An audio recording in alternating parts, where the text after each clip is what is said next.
Hello and hi everyone. क्या हाल है मेरे प्यारे प्यारे लाडलो।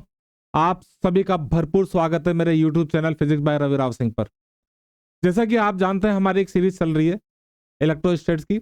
उसमें हमने कुछ थ्योरी पढ़ ली है, चार्ज और उसके इफेक्ट्स पढ़ लिए हैं, चार्ज और उसकी प्रॉपर्टीज पढ़ ली हैं। तो अब हमें चार्ज पर बेस्ड कुछ क्वेश्चंस करने, ताकि आपकी न्यूमेरिकल में भी, न्यूमेरिकल सेक्शन में भी आप देख सकें कि किस तरह के क्वेश्चंस आते हैं और आपके उसकी प्रैक्टिस कर सकें मेरे साथ साथ। एक बात मैं आपको और बता देना चाहता हूँ, थियोरेटिकल कंसेप्ट के लिए शुरू के आप देख सकते हैं, वीडियो देख सकते हैं, और उसके बाद में अब जो है आज मैं जो न्यूमेरिकल्स की प्रैक्टिस कराऊंगा। इसमें सबसे पहले अगर बात की जाए तो कुछ ट्रू फॉल्स हैं जो कंसेप्ट कंसेप्ट बेस्ड होते हैं, हम उसकी बात करते हैं। तो बात ऐसी है, देखते हैं जरा। सबसे पहला जो क्वेश्चन है, स्टेट ट्रू और फॉल्स। ठीक है, ट्रू है या फॉल्स है ये देखना हमको। ओके, ट्रू फॉल्स अगर हम देखना चाहते हैं, फर्स्ट जो है, फर्स्ट ट्रू फॉल्स है, charge can not exist without mass. Charge can not exist without mass, सही बात है, चार्ज मास के बिना पॉसिबल नहीं है। कोई मास होगा, कोई ऑब्जेक्ट होगा, उसके पास मास होगा, उसमें से इलेक्ट्रॉन निकालेंगे, एक इलेक्ट्रॉन या दो इलेक्ट्रॉन, इलेक्ट्रॉन अगर निकलेंगे तो डेफिशिएंसी होगी इलेक्ट्रॉन की, उसके ऊपर पॉजिटिव चार्ज आएगा। और अगर इलेक्ट्रॉन उसके पास आएंगे बॉडी के पास में, तो फिर एक्सिस ऑफ इलेक्ट्रॉन होगा, तो बॉडी के ऊपर नेगेटिव चार्ज आएगा। मेरी बात समझ रहे हैं? तो अगर चार्ज चाहते हो तो मास का होना आवश्यक है, बहुत जरूरी है। जबकि मास, दो मास कैन एग्जिस्ट विदाउट चार्ज, सही बात है, कोई भी मास, कोई भी ऑब्जेक्ट न्यूट्रल हो सकता है, उसके पास इलेक्ट्रॉन और प्रोटॉन बराबर हो सकते हैं, उसके पास डेफिशिएंसी या फिर एक्सेस ऑफ इलेक्ट्रॉन जरूरी नहीं कि हो। इसलिए ये ट्रू ट्रू ट्रू ट्रू, ये स्टेटमेंट ट्रू हो गया। ठीक है, मेरी बात समझ गए? सेकंड स्टेटमेंट, सेकंड जो स्टेटमेंट है वो कह रहा है charge and mass both are conserved for an isolated system. Charge, second statement कह रहा है चार्ज और मास दोनों कंजर्व होते हैं किसी आइसोलेटेड सिस्टम के लिए। बिल्कुल गलत है, पहली बात तो लिख लें, गलत है, फॉल्स है। क्यों है? मैंने आपको बताया, हमने जो पढ़ा है कंसेप्ट, उसमें पढ़ा है कि जो चार्ज है वो एक आइसोलेटेड सिस्टम के लिए कंजर्व रहता है, यानी कि इनिशियल और फाइनल, सिस्टम के अंदर कुछ भी चेंज हो तो उसके बावजूद सिस्टम के अंदर इनिशियल चार्ज और फाइनल चार्ज की वैल्यू क्या रहती है? सेम रहती है। जबकि मास की अगर बात करें तो मास जो है, न्यूक्लियर रिएक्शंस में हम देखते हैं कि उसमें मास का कुछ चेंज होता है, मास डिफेक्ट कहते हैं उसको।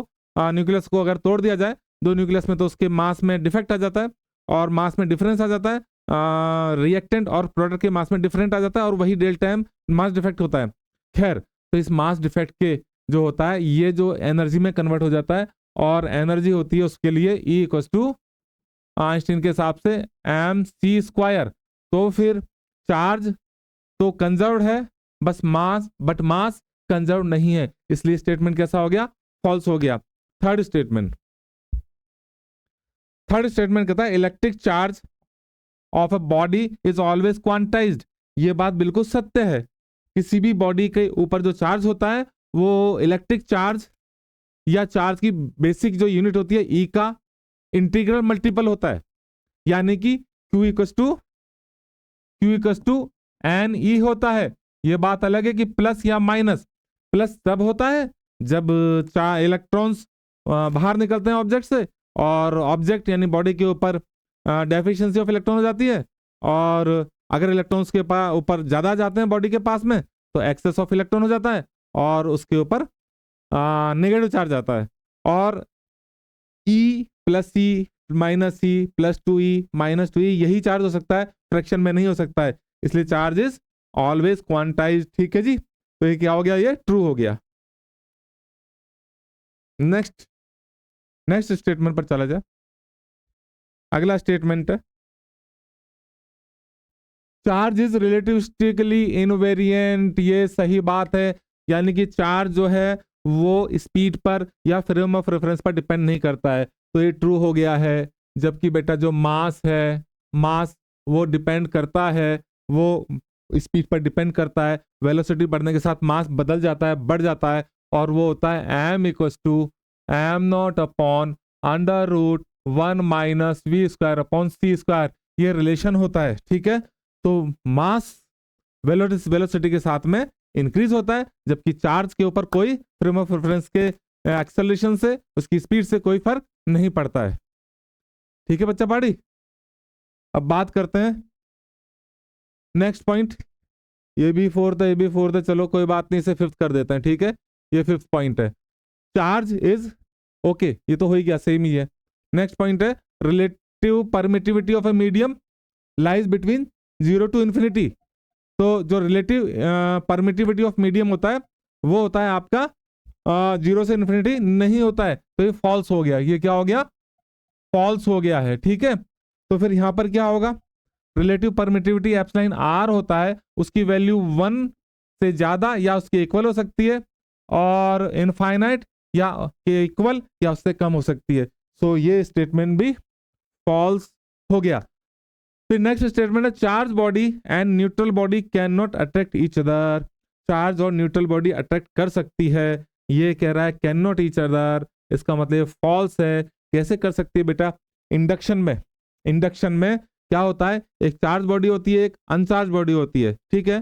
तो चार्ज बॉडी के कारण अनचार्ज बॉडी के ऊपर ऑपोजिट चार्ज आ जाता है और एक दूसरे को क्या करती है? अट्रैक्ट करती है। तो इंडक्शन में दो बॉडी हमेशा एक दूसरे को अट्रैक्ट करती है। क्लियर बेटा? आगे चला जाए। Next statement, repulsion is a sure test of electrification.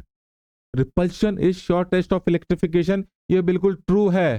True true true, क्योंकि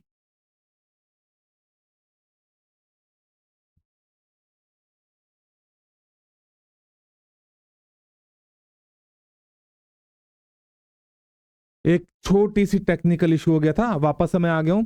repulsion is a sure test of electrification, सही बात है, क्योंकि दो ऑब्जेक्ट अगर चार्ज है, सेम लाइक चार्ज है, तो एक दूसरे को रिपेल ही करेंगे। लेकिन एक ऑब्जेक्ट अगर अनचार्ज है और दूसरा अगर चार्ज है, तो ये दूसरे एक दूसरे को इंडक्शन के कारण अट्रैक्ट कर सकते हैं। तो फिर ये दोनों के दोनों ऑब्जेक्ट चार्ज नहीं है ना। हमसे कहा गया है कि दो ऑब्जेक्ट चार्ज होने के लिए क्या जरूरी है, तो repulsion is the correct answer. क्योंकि एक ऑब्जेक्ट चार्ज नहीं है और एक ऑब्जेक्ट चार्ज है, तो उनके बीच में भी अट्रैक्शन हो सकता है ड्यू टू इंडक्शन, इसलिए ये आपका ट्रू हो गया। फिर है ninth, if two identical if two if two identical conductors having charge plus 4e and minus 2e are connected through a metallic wire, then charge on each conduction would be plus e। तो इसमें क्या है, इसमें जो basically हमने सीखा है कि अगर दो कंडक्टर सेम है, यानी लाइक हैं बिल्कुल एक दूसरे के, उनकी डायमेंशन भी सेम है, मेटल भी सेम है, तो हम ये कह सकते हैं कि जब उनको टच करेंगे तो उनके ऊपर जो चार्ज होगा दोनों के सम का हाफ हाफ हो जाएगा। लेकिन यहाँ पर ऐसा नहीं है, क्योंकि नंबर ऑफ चार्ज जो है इलेक्ट्रॉन्स बहुत कम है, इसलिए ये फॉल्स हो जाएगा, ठीक है। नेक्स्ट है when a positively charge rod is kept near a neutral conductor they attract each other. ठीक है, एक रॉड है, अगर ये आपकी रॉड है, ठीक है, पॉजिटिवली चार्ज रॉड है और यहाँ पर कंडक्टर है, तब conductor they attract each other. सही बात है, क्योंकि इस पॉजिटिव चार्ज के कारण इसके ऊपर नेगेटिव चार्ज इधर आ जाएगा, ठीक है, और यहाँ पर पॉजिटिव चार्ज आएगा। लेकिन नेगेटिव चार्ज और इधर वाला पॉजिटिव चार्ज दोनों ज्यादा पास पास में, इनके बीच का डिस्टेंस कम है, इसलिए अट्रैक्शन होगा। तो फिर ये बिल्कुल यहाँ तक तो सही है। फिर वो कह रहा है and when a negatively charge rod is kept near a neutral conductor they repel each other. ये गलत बात है, क्योंकि अगर आप नेगेटिवली चार्ज रॉड को किसी कंडक्टर के पास रखते हैं कंडक्टर के, तो फिर नेगेटिव चार्ज क्या करेगा, इसको पॉजिटिव यहाँ पर इंडक्शन करेगा और थोड़ा दूर नेगेटिव होगा। अभी भी ये नेगेटिव चार्ज इस पॉजिटिव चार्ज के बीच में जो डिस्टेंस है ये कम है, इसलिए यहाँ पर अट्रैक्शन होना तय है। वैसे भी कोई एक चार्ज बॉडी और दूसरी अनचार्ज बॉडी है, एक दूसरे के पास रखी है, तो इंडक्शन के कारण में हर हाल में अट्रैक्शन होता है। ठीक है बच्चा पार्टी, तो ये आपका हो गया, क्या हो गया, ये फॉल्स हो गया। चलिए, इस तरह से हमने कुछ ट्रू फॉल्स देखे। अब देखते हैं न्यूमेरिकल। एक न्यूमेरिकल है, क्वेश्चन नंबर 2 है, दिख रहा है, ठीक है। A copper sphere contains about 2 × 10⁻22।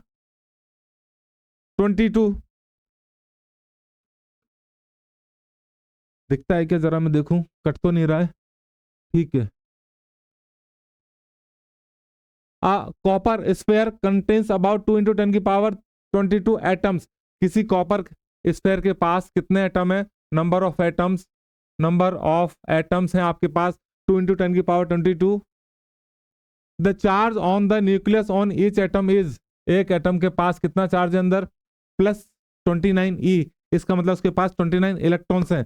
तो फिर उसके पास कितने इलेक्ट्रॉन्स है, नंबर ऑफ टोटल इलेक्ट्रॉन्स कितने हुए, दैट इज एटम है 2 × 10⁻22, ठीक है, 2 × 10⁻22 और 22, और कितने एक एटम के पास कितने इलेक्ट्रॉन है, 29, तो 20 × 29, ये हो गए टोटल नंबर ऑफ इलेक्ट्रॉन्स हो गए हैं।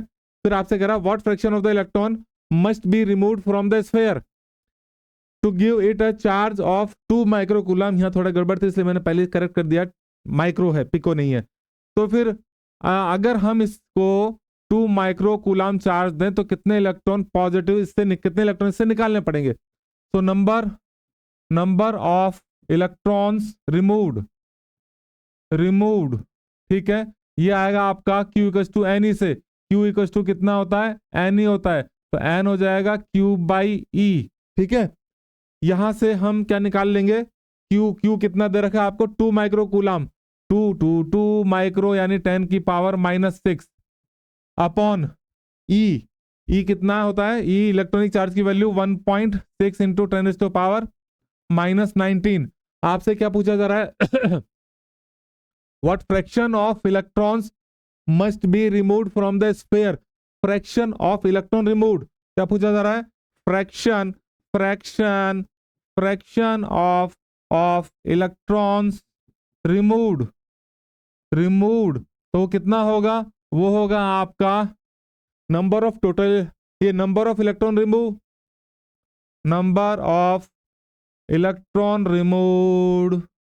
Removed upon total number of electrons upon number of total electrons, ठीक है।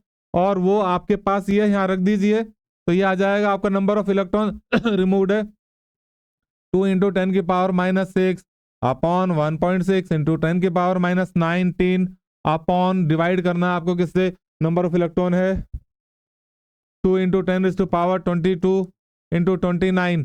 तो फिर आपका जो रिजल्ट आएगा मैंने यहाँ पहले लिख दिया है, आंसर ये आएगा। कैलकुलेशन आप कर सकते हैं, मैंने प्रोसीजर सिखा दिया, कैलकुलेशन में थोड़ा टाइम खराब होगा, तो एटलीस्ट ये लास्ट की कैलकुलेशन है, आप कर सकते हैं 2.16 × 10⁻11, ये आंसर आएगा, ठीक है बच्चा पार्टी। तो इसको जरा आप ध्यान से देख सकते हैं, आप देखिए जरा, नोट भी कर सकते हैं। मैं जरा पानी पी लेता हूं, नहीं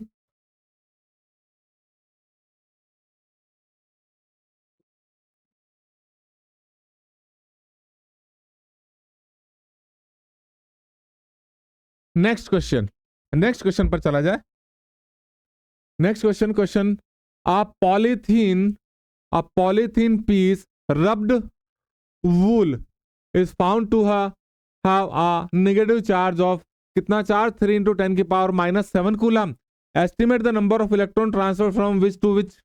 अब भाई सीधी सी बात है, पॉलीथीन पीस को रब किया गया है with wool, found have negative charge, तो पॉलीथीन के ऊपर नेगेटिव चार्ज आया है, इसका मतलब पॉलीथीन के पास इलेक्ट्रॉन आए। फिर से पढ़ते हैं, polythene piece rubbed with wool is found to have negative charge, तो polythene number of the electron transferred है ना, तो पॉलीथीन से वूल की तरफ ट्रांसफर हुए।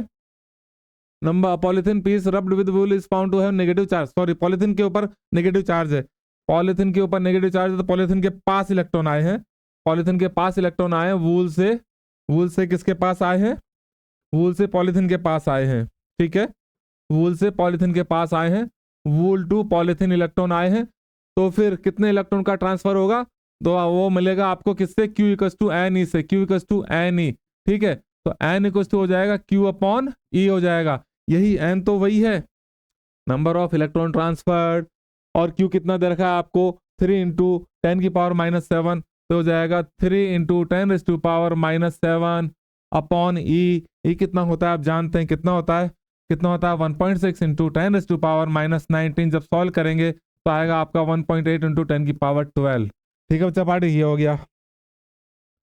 Is there transfer of mass from wool to polythene, सही बात है, पॉलीथीन के पास इलेक्ट्रॉन जा रहे हैं, तो पॉलीथीन के पास इलेक्ट्रॉन आ गए, उनके पास मास ज्यादा आ गया है, और वूल के पास कम रह गया है। ठीक है, तो बिल्कुल सही बात है, ट्रांसफर होगा। आगे चलते हैं। Next question, which of the following charge can not exist. यहाँ पर 5 क्वेश्चन हैं, 1 2 3 4 5, सभी के लिए एक ही फंडा यूज होगा। मैं एक सॉल्व करके बताऊंगा, आपको बाकी कर लेना है। सीधी सी बात है, क्या है, Q equals to n e. So आपसे पूछा है यहाँ पर Q क्या है, टोटल चार्ज है। Q क्या है, टोटल चार्ज है, टोटल चार्ज है। एंड E क्या है, E की वैल्यू आप जानते हैं 1.6 10 की पावर -19 चार्ज ऑन इलेक्ट्रॉन।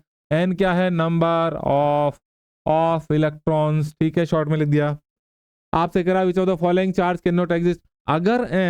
अगर n जो है वो इंटीजर है तो ये चार्ज सही माना जाएगा, ट्रांसफर हो सकता है, एग्जिस्ट कर सकता है। और अगर n इंटीजर नहीं है, फ्रैक्शन में है, तो ऐसा पॉसिबल नहीं है।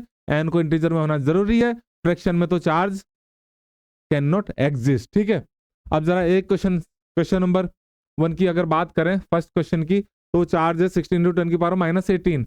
तो चार्ज कितना है आपका, चार्ज कितना है, चार्ज की वैल्यू है 16 × 10 की पावर -18। ठीक है, इक्वल्स टू, ये चार्ज है, इक्वल्स टू एन चाहिए। एन कितना होगा, एन इंटीजर है कि नहीं है, नंबर ऑफ इलेक्ट्रॉन।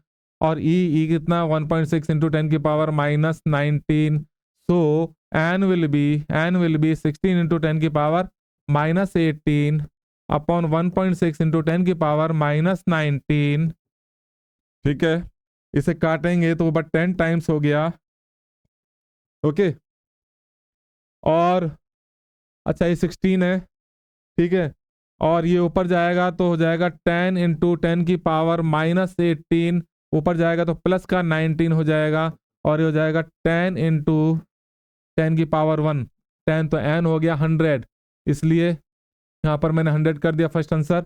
तो फिर 100 इज द करेक्ट। ठीक है, इंटीजर है, and so charge can exist, ये वाला चार्ज एग्जिस्ट कर सकता है। इसी तरह से बाकी के लिए भी आप देख सकते हैं। जैसे इसकी अगर बात करें तो देखो, ये तो ऐसे ही हो जाएगा, क्या है ना, कौन सा, क्वेश्चन नंबर 4 पार्ट। Q कितना दे रखा है आपको, 25E प्लस का 25E, है ना, 25E इक्वल्स टू एन ई से E कैंसर, तो n आ गया 25, एन विच इज इंटीजर। इतना चार्ज पॉसिबल है। -32 ये भी पॉसिबल है, क्यों, क्योंकि 32 भी इंटीजर है। ठीक है, आप खुद से कर सकते हैं, आप सीख चुके हैं, आई होप। अगला क्वेश्चन, नेक्स्ट क्वेश्चन आ जाइए। नेक्स्ट क्वेश्चन है, 2 identical conducting spheres are charged by induction. ठीक है, 2 and are separated by large sphere, one has charge Q। ठीक है, and sphere 2 has charge -Q। एक स्फेयर है, स्फेयर 1, दूसरा स्फेयर है स्फेयर 2। इसके ऊपर, स्फेयर 1 के ऊपर है चार्ज कैपिटल Q, इसके ऊपर है -Q। The third sphere is initially अनचार्ज। एक थर्ड स्फेयर है नंबर 3, इसके ऊपर 0 चार्ज है। इफ स्फेयर 3 इज टच्ड, मैंने बड़े बना दिए हैं, जगह कम है, मैं क्या करूंगा, मैं छोटे स्फेयर ले लूंगा। मैं आपको एक रिजल्ट अभी बता देता हूं, चलिए मैं यहां लिख दूंगा। जब भी 2 चार्ज हो, मान लीजिए 2 चार्ज है, दो चार्ज यानी 2 स्फेयर है, सेम स्फेयर है, Q1 Q2 दोनों के ऊपर चार्ज है। जब इन दोनों को टच करके अलग अलग किया जाएगा तो फिर दोनों के ऊपर चार्ज, दोनों के चार्ज के सम का हाफ हो जाएगा, यानी Q1 + Q2/2। इस पर भी Q1 + Q2/2 होगा। ठीक है ना बच्चा पार्टी, इसका सीधे सीधे यूज कर लेते हैं। अब क्या है, थर्ड वाले के ऊपर 0 चार्ज है। ठीक है, third charge is initially uncharged. If sphere 3 is touched to first sphere. ठीक है जी, केस 1 जो फर्स्ट वाला स्फेयर है, इसको टच कर रहे हैं 3 के साथ में, इसके ऊपर कैपिटल Q है, इसके ऊपर 0 है, टच करके अलग किया तो 1 के और 3 के ऊपर जो चार्ज होगा दोनों के सम का हाफ होगा, Q + 0/2, Q + 0/2। तो कितना कितना चार्ज आ जाएगा फाइनली, 1 और 3 के ऊपर, 1 के ऊपर और 3 के ऊपर, 1 के ऊपर Q/2 और 3 के ऊपर भी Q/2। क्लियर, यहां तक समझ में आ गया। अब क्या कहता है, अब कहता कहाँ गया, and separate then touch to sphere 2। अब 3 को 2 के साथ कर रहा भाई टच, ठीक है। केस सेकंड केस ले लेते हैं अपन, बना लेते हैं केस 2। केस 2 अगले पेज पर चले चलते हैं वह, ठीक है। वो कह रहा है कि थर्ड स्फेयर को किसके साथ टच कर रहे हैं, सेकंड के साथ। सेकंड के ऊपर माइनस क्यू है और थर्ड के ऊपर कितना आ गया, Q/2। अगले पेज पर चले चलते हैं, प्लस ले लेते हैं केस 2 केस सेकंड। तो इसमें क्या हो रहा है, इसमें आपके पास ये सेकंड स्फेयर है, सेकंड स्फेयर के ऊपर माइनस क्यू चार्ज है और थर्ड के ऊपर कितना चार्ज आ चुका है, Q/2। अब दोनों को टच में लाएंगे, ये कौन सा है, थर्ड है। सेकंड और थर्ड को कांटेक्ट में लाए और इनको अलग अलग कर दिया, तो इनके ऊपर कितना कितना चार्ज आएगा, इनके ऊपर कितना कितना चार्ज आएगा, दोनों के चार्ज का हाफ, ठीक है। अब इन दोनों के चार्ज का हाफ यानी कि -Q + Q/2 का हाफ, -Q + Q/2 का हाफ, ये आएगा। अब Q/4 इस पर बचा 2 और 3, ठीक है। तो ये हो गया 2, ये हो गया 3, 2 के ऊपर हो गया फाइनली Q/4, 3 के ऊपर भी Q/4। जबकि जबकि आपने देखा था 1 के ऊपर कितना, Q/2, एंड 1 के ऊपर कितना रहा, 1 के ऊपर Q/2। यही फाइनल आंसर है, यही फाइनल आंसर आया है। पूरा प्रोसीजर मैंने आपको सिखा दिया है इसमें। इसको डब्बे में डाल देता हूं मैं, आंसर को यहाँ से डब्बे में डाल देता हूँ, ये रहा जी डब्बा, ठीक है बच्चा पार्टी। तो ये भी हो गया आपका, ओके, यहाँ तक आ चुके हैं और इस तरह से आपका ये वाला क्वेश्चन भी कंप्लीट हो गया है। चलिए आगे देखते हैं, ये वाले क्वेश्चंस हम नेक्स्ट लेक्चर में करेंगे। आज मेरा उद्देश्य था चार्ज के क्वेश्चंस हमने करने थे, एंड इसके आगे के जो फोर्स से रिलेटेड क्वेश्चंस हैं उन्हें हम नेक्स्ट लेक्चर में करेंगे। तब तक के लिए टाटा, bye bye, see you, take care and all the best. स्वस्थ रहें, मस्त रहें, व्यस्त रहें और पढ़ते रहिए लगातार। लगातार मेरे जो वीडियोज हैं आते रहेंगे आपके पास, उनको शेयर करते रहिए, सब्सक्राइब करवाइए अपने दोस्तों से और लाइक करते रहिए। Bye bye.